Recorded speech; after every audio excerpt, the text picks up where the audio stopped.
Good afternoon विद्यार्थी। आज अर्थशास्त्र का पाठ संख्या 2 भारतीय अर्थव्यवस्था के क्षेत्र को। अगर हम लोग भारतीय अर्थव्यवस्था से तात्पर्य की बात करें तो अर्थव्यवस्था का तात्पर्य होता है किसी देश के जो धन का विवरण है उसे हम लोग अर्थव्यवस्था कहते हैं। अर्थात सरकार कैसे धन प्राप्त करती है और उसका कैसे सरकार व्यय करती है। तो अर्थव्यवस्था के जो क्षेत्रक हैं, भारत की अर्थव्यवस्था है जिसके लिए हम लोग अंग्रेजी में इंडियन इकोनॉमी कहते हैं, उसके 3 क्षेत्रक हैं: प्राथमिक क्षेत्रक, द्वितीयक क्षेत्रक और तृतीयक क्षेत्रक। प्राथमिक क्षेत्र में अगर हम लोग बात करें तो प्राथमिक क्षेत्र में कृषि, खनन, मत्स्य पालन, दुग्ध व्यवसाय, यानी कि वो सभी क्षेत्र जिनका प्रारंभ प्रारंभ काल से करता आ रहा है, वो सब हमारे प्राथमिक क्षेत्रक हैं। द्वितीयक क्षेत्र में उद्योग धंधे हैं, इंडस्ट्री है, ये सब द्वितीयक क्षेत्रक हैं।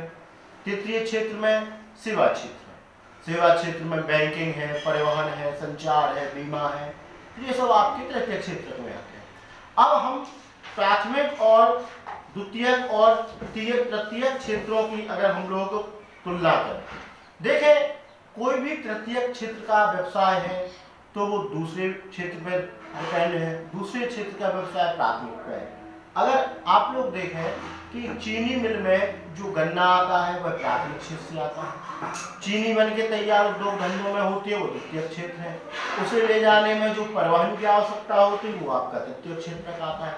तो जो एक दूसरे से देश हैं वो जुड़े रहते हैं, लेकिन जो विकसित देश है वहां पर तृतीयक क्षेत्र में ज्यादा उन्नति हुई है, द्वितीयक क्षेत्र में ज्यादा उन्नति हुई है, यानी कि प्राथमिक क्षेत्र में कम उन्नति हुई है। अगर हम लोग देखें, मैंने आपको कक्षा में बताया है कि 1917 के पहले रूस में 95% लोग कृषि का कार्य करते थे, लेकिन धीरे धीरे जब समय आया तो रूस ने कृषि में लोगों की संख्या कम करके लोग तृतीयक क्षेत्र में चले गए।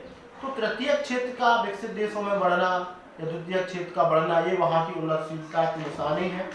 अगर हम लोग भारत देश में बात करें तो 1973-74 में प्राथमिक व्यवसाय सबसे ज्यादा होता था, यानी प्राथमिक व्यवसाय तकरीबन 50% होता था और द्वितीय व्यवसाय 20% और तृतीयक मात्र 20%।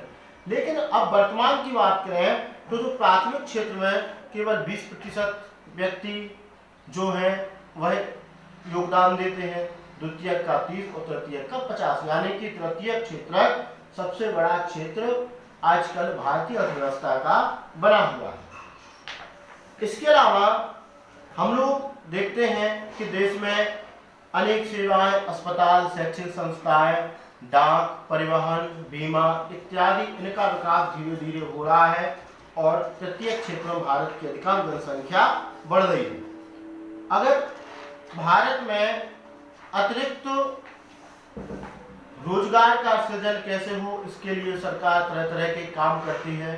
सरकार द्वारा सन 2005 में महात्मा गांधी नरेगा कार्यक्रम लगाया गया, जिसके तहत ग्रामीण मजदूरों को रोजगार दिया जाता है। तकरीबन भारत सरकार की सबसे बड़ी योजना है जिसमें 10 करोड़ व्यक्ति कार्य करते हैं और ऐसे ही जो व्यक्ति हैं उनके लिए रोजगार देना ये सरकार की जिम्मेदारी है। सरकार अपने हिसाब से माध्यम करती है। इसके अलावा कांता और कमल की कहानी है। संगठित और असंगठित क्षेत्र। संगठित का अर्थ है कि कोई भी कंपनी जो अपने कर्मचारी से लिमिटेड काम कराती है या लिमिटेड कंपनी हो, वहाँ उन्हें कुछ सुविधाएं मिलती हैं, वो संगठित क्षेत्र आते हैं। असंगठित क्षेत्र में आपके मजदूर ये संगठित क्षेत्र में आते हैं और ये आपका संगठित और असंगठित क्षेत्र होता है। इसके अलावा असंगठित क्षेत्रों का जो श्रवण है वो कैसे हो, असंगठित क्षेत्र में जिस व्यक्ति के पास कोई बेहतर योजना नहीं है वो मजदूरों के रूप में काम करते हैं। अब स्वामित्व के आधार पर सार्वजनिक क्षेत्र और निजी क्षेत्र आते हैं।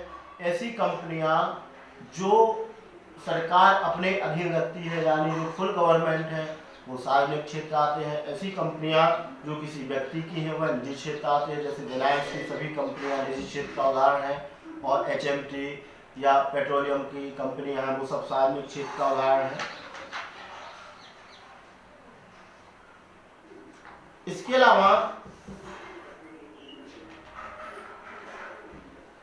भारत में जो सरकार होती है वह प्राथमिक क्षेत्र में निवेश करने से एक न्यूनतम समर्थन मूल्य पर किसानों से अनाज खरीदती है और उस अनाज को अपने अनुसार विक्रय केंद्रों पर पहुंचाती है। जो अनाज ज़्यादा बचता है उसके लिए भारत से दूर देश विदेशों में बेचा जाता है।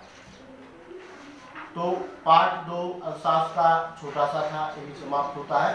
कल पार्ट 3 आपको समझाया जाएगा।